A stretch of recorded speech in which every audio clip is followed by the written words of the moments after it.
Hey, good people. I want to walk you through what AIgerism is and what you as an educator can do to kind of limit your exposure to having your assignments be susceptible to it. So, if you are unaware, the artificial intelligence has advanced to the point where it can generate content. And so this is just a recent development, but there's a site called ChatGPT where all you have to do is generate a request for it to create some content for you, and it will do that. So I gave it a bizarre request just to show you its capabilities. I asked the AI generator to write a limerick about a pirate with a heart of gold who falls in love with a one-armed waitress from Pennsylvania.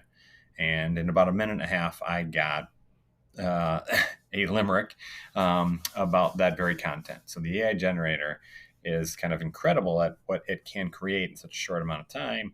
And then I gave it a task that really mirrors a lot of what you might see in a regular classroom. So I just asked it to write me a 3-page paper using 3 sources about why Norman Borlaug is a person who should be more well known.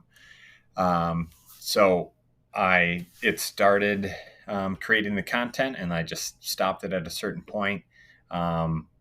If this came across your desk, this would look like a well-composed essay. But what you need to know is that the student actually hasn't done any of the writing, and that's really what we're aiming for. And there are some ways to check that.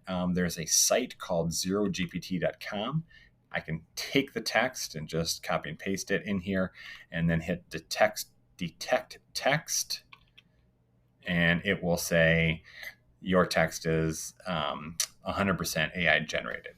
Now, what I'll tell you is the technology that's out there to mask and disguise this is going to outpace the AI that's able to detect it.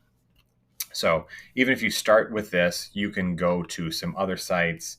I'm now on Quillbot, which can take and give me suggestions for text and summarizing and paraphrase, and I can do that short and long, and I can add that into the paper, and it starts to move that number down slowly. So as I just played around with it for just a little bit, got it down to 93%. Okay. Obviously, if I took a few minutes there to do a few more filters, maybe add in a few other things, that number goes down and down and down. And it might start to look like a authentically created student essay.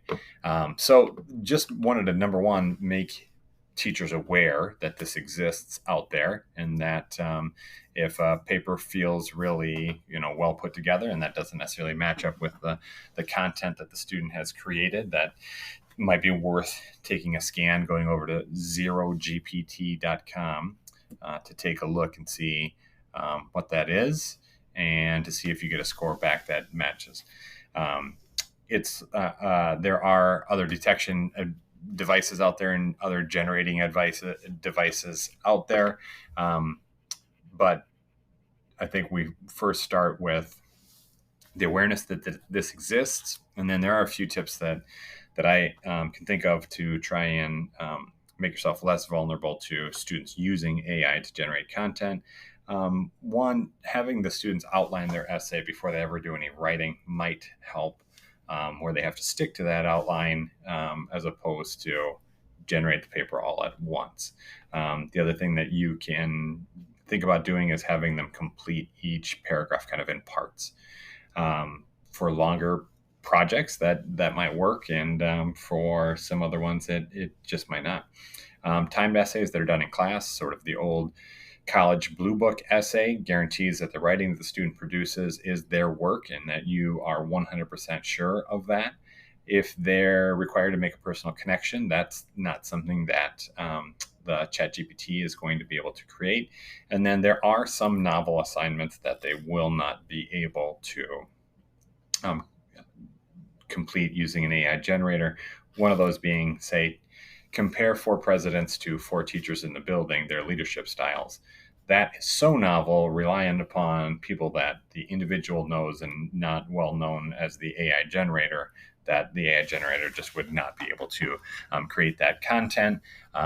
So that's what AIgerism is all about. taking that content created by AI and presenting it as your own. And here's a few tips about how to detect it and maybe how to stop it less susceptible. Thanks.